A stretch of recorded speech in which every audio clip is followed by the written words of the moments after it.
Le Canada est l'un des 5 principaux exportateurs de céréales au monde, avec l'Argentine, l'Australie, les États-Unis et l'Union européenne, qui triche quand même un peu puisqu'elle regroupe 28 pays.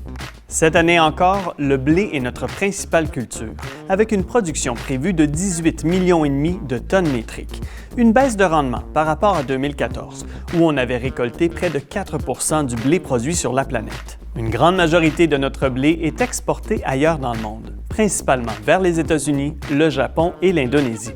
Les Italiens, pour leur part, sont les principaux acheteurs de notre blé dur, une variété qui contient plus de protéines et qui est utilisée pour les pâtes alimentaires que les Italiens nous revendent ensuite. Allergique au gluten? Ces informations vous causent de l'inconfort? Rassurez-vous, notre pays est aussi grand producteur de légumineuses et d'oléagineux, dont on extrait les huiles, comme le canola, notre success story. Une plante dérivée du colza qui a été créée par des chercheurs de la Saskatchewan et du Manitoba dans les années 60-70. C'est la deuxième culture en importance dans nos champs et on récolte entre le 5e et le quart du canola dans le monde, ce qui fait de nous le plus grand producteur. Les amateurs d'épluchettes de blé d'Inde ne sont pas en reste.